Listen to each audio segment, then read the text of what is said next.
Assalamualaikum warahmatullahi wabarakatuh, sahabat podcast horor Dwibi. Gimana nih kabarnya? Semoga kalian selalu dalam keadaan sehat walafiat ya. Di kesempatan kali ini, aku akan membawakan sebuah cerita yang ditulis oleh Kak Dio Seta, dimana ceritanya kali ini berjudul Desa Gendruwo. Nah, buat teman-teman yang baru join sama channel ini, silakan untuk dukung channel ini dengan cara klik tombol subscribe, like, dan komen.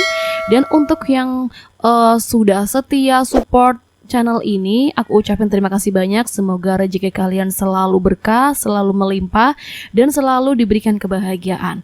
Oke, nggak usah pakai lama, langsung saja kita akan masuk ke cerita Desa Gendruwo.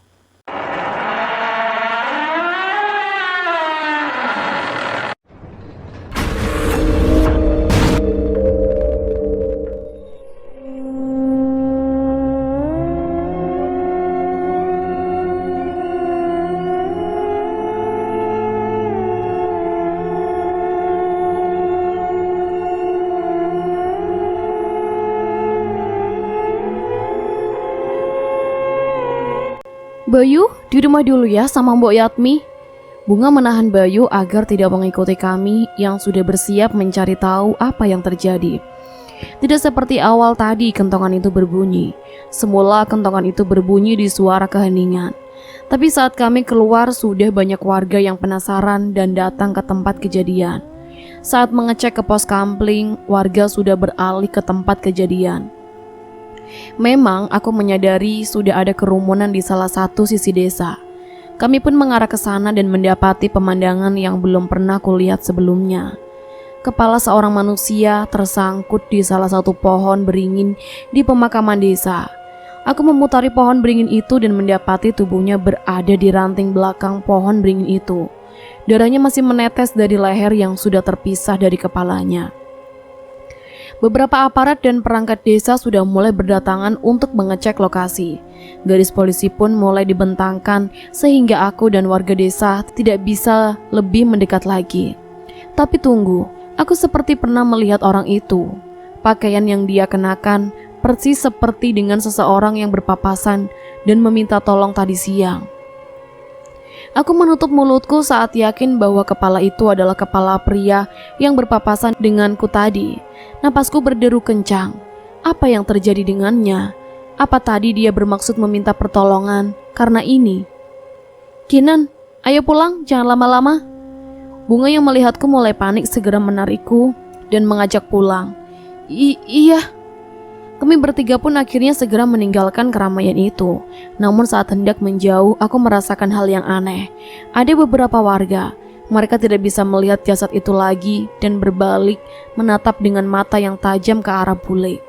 Aku yakin itu bukan tatapan biasa. Tatapan itu seperti tatapan kesal dan penuh emosi.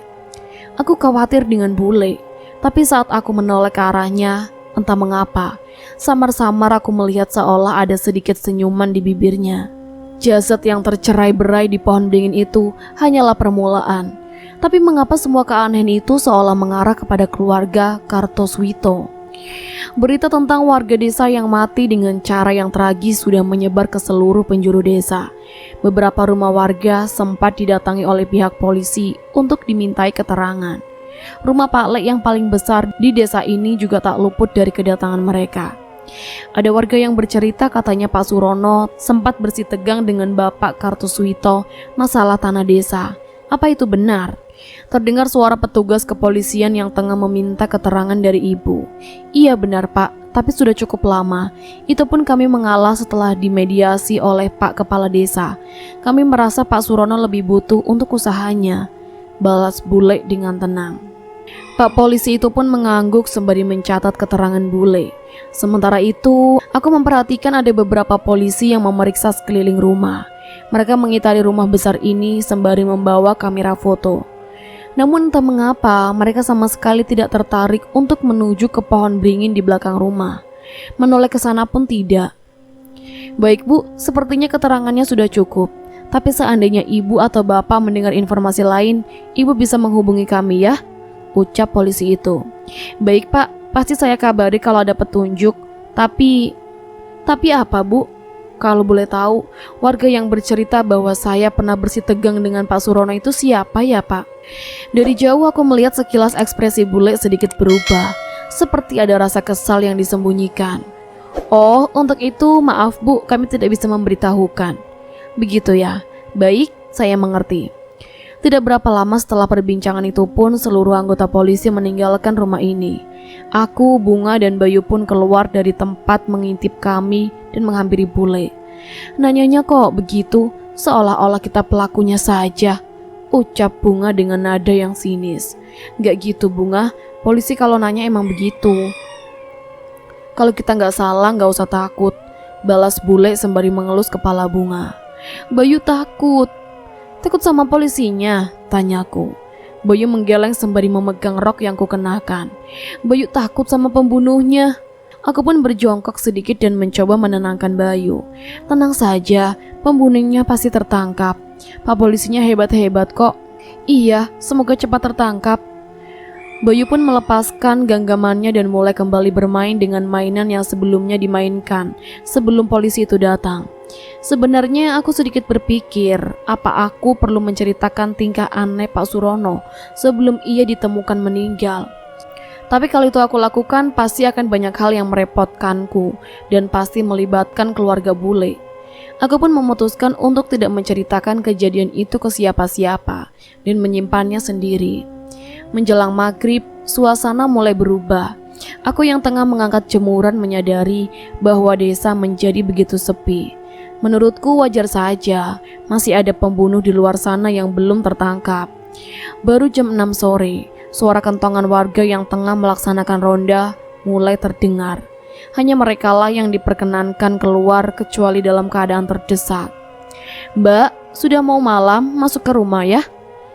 Tegur mereka yang mendapatiku masih berada di teras. Nggih mas, habis ini langsung masuk.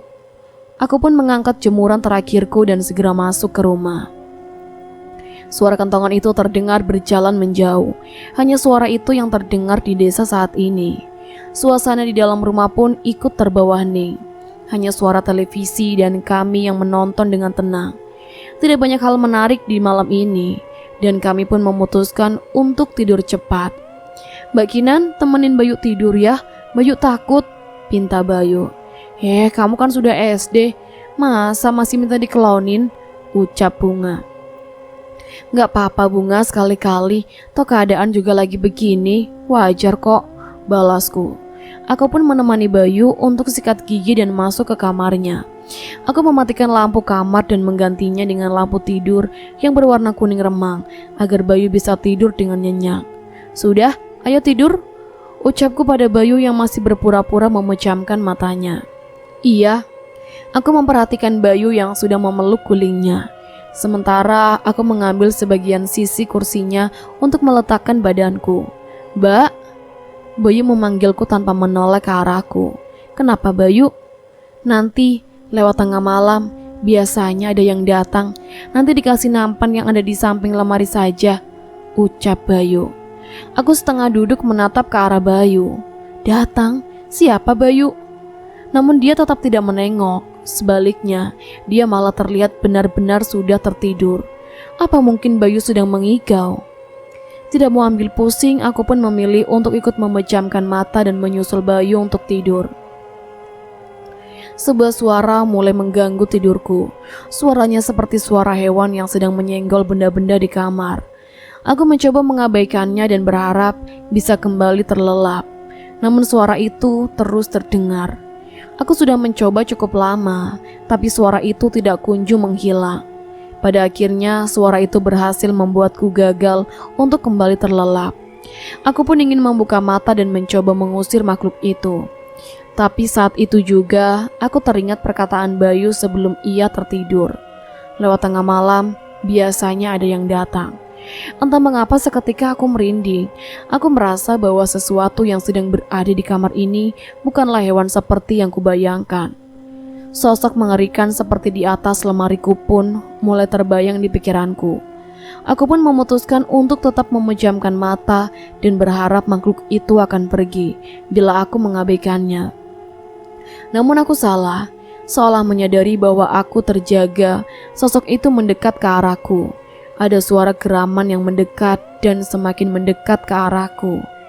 Suaranya seperti suara nafas hewan buas yang siap menerkam siapa saja di hadapannya.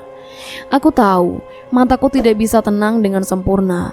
Makhluk itu pasti menyadarinya dan semakin mendekati diriku. Hingga suara napas itu kini berada tepat di hadapan mataku. Tidak mampu menahan lagi, aku pun membuka mata berusaha menghadapi sosok yang hampir menempelkan wajahnya di wajahku itu. Tapi aku salah, tidak ada sosok yang sedekat itu di hadapanku. Aku pun mulai merasa tenang, namun penglihatanku terhenti pada sosok yang berdiri di depan kasur di dekat kakiku. Bayu? Itu Bayu. Dia menatapku dari sana dengan tatapan sayu. "Bay, ngapain di situ? Bay, ngapain di situ? Sini tidur lagi," ucapku sembari menepuk kasur di sebelahku. Tapi masih ada seseorang di sebelahku. Bayu masih tertidur di persis sebelahku. Lalu, siapa sosok yang menyerupai Bayu di hadapanku? Wajahku pucat, napasku begitu berat. Katanya dia mau tidur sama Mbak Kinan. Ucap sosok Bayu yang ada di hadapanku. Itu suara Bayu, benar-benar suara Bayu. Kalau benar itu Bayu, siapa yang sedang tidur di sebelahku? Aku pun menyibakkan selimut yang menutupi sosok di sebelahku dan mendapati seorang anak berkulit pucat tengah berada di sebelahku. Dia menoleh dan mengarahkan kepadaku dengan wajah yang penuh lubang. Bahkan aku tidak menemukan bola mata di lubang matanya. "Setan! Setan!" ucapku dengan suara yang lagi-lagi tidak mampu kuteriakan. Suaraku hanya berupa bisikan yang keluar dari kerongkonganku. Aku pun menjatuhkan diri dari tempat tidur dan berusaha untuk berdiri. Namun kakiku terlalu lemas. Sosok itu pun merayap di kasur dan ingin menghampiriku. Aku pun menjauh dan tanpa sadar, tanganku menyentuh nampan di sebelah lemari. Ternyata nampan itu berisi berbagai macam kembang, segelas air, dan satu tusuk sate yang tidak kuketahui terbuat dari daging apa. Aku pun panik dan berusaha untuk menggapai pintu dan segera keluar dari kamar. Aku pun menutup pintu dengan rapat dan menjauh dari kamar Bayu.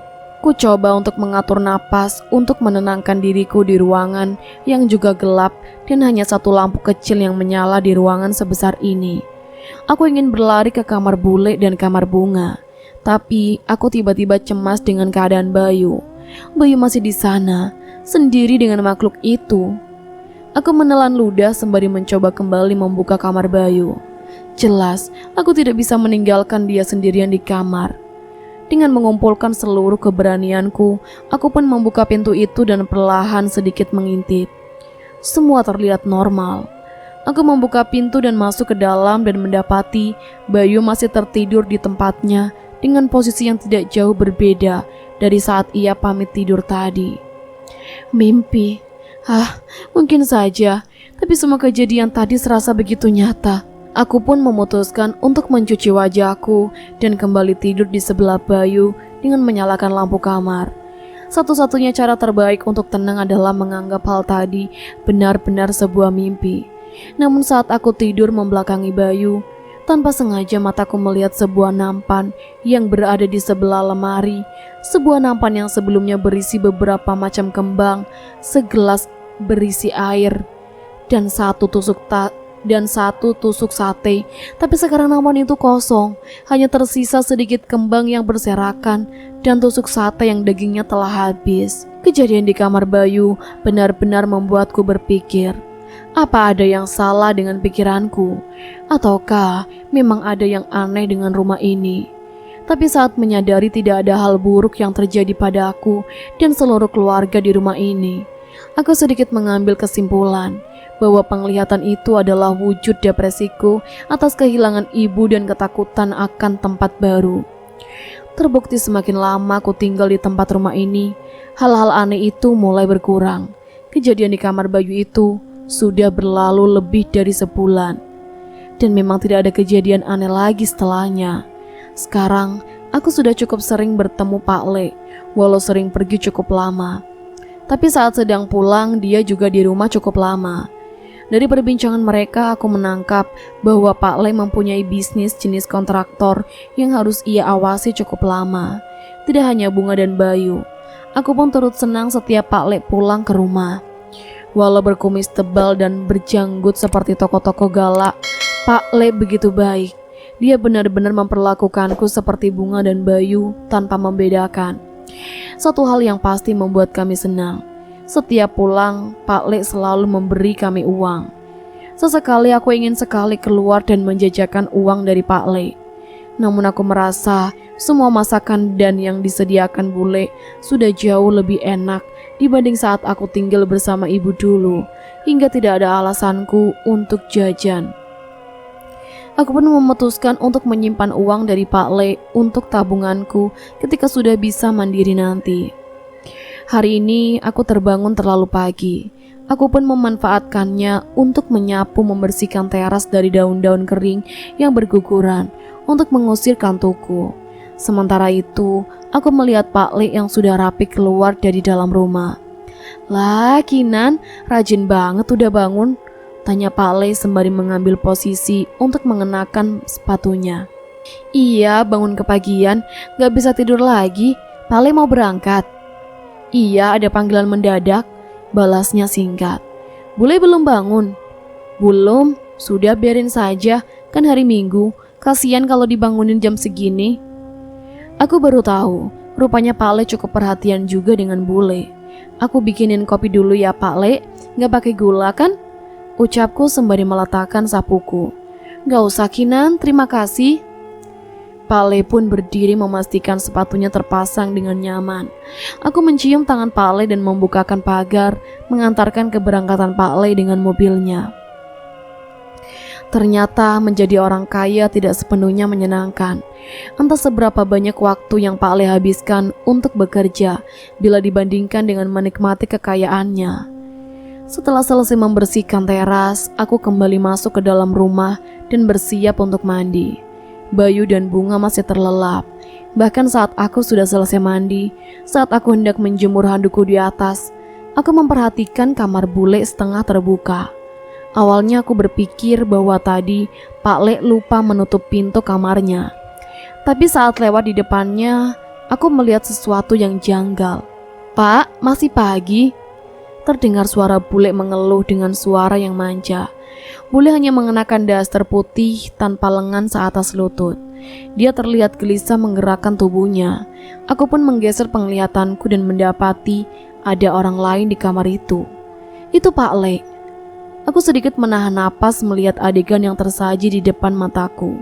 Walau sedikit terhalang oleh pintu, aku bisa menyaksikan bagaimana Pak Le mencumbui tubuh bule dengan penuh nafsu. Pelan-pelan Pak, belum basah," ucap bule.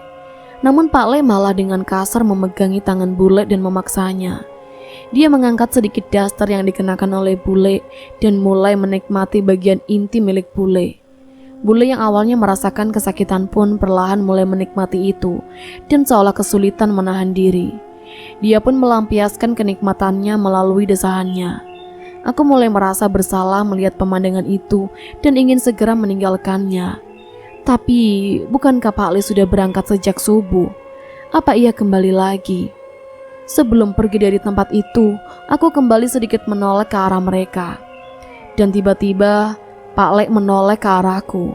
Dia menyadari keberadaanku dan menatapku dengan tatapan kesal.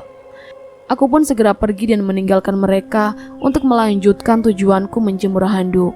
Tapi saat aku kembali melewati kamar bule untuk turun, sosok Pak Le sudah tidak ada. Hanya tersisa bule yang tertidur dengan tubuh yang lemas.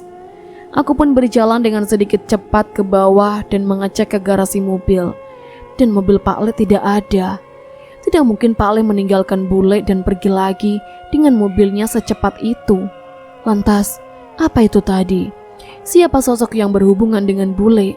Kejadian di kamar bule itu benar-benar menghantui pikiranku. Aku pun memilih untuk masuk kembali ke kamar sembari menunggu Bunga dan Bayu bangun.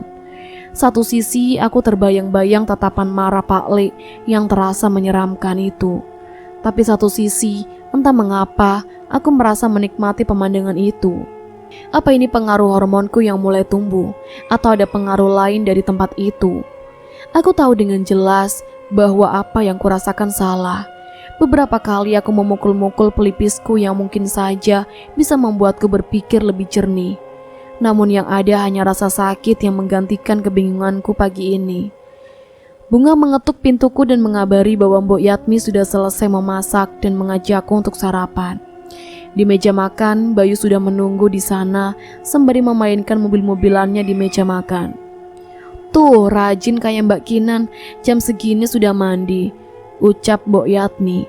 "Kan hari Minggu, Mbok, santai sedikit nggak apa-apa," balas Bunga yang dengan santainya duduk di meja makan dengan hanya mengenakan kaos tank top dan celana pendeknya.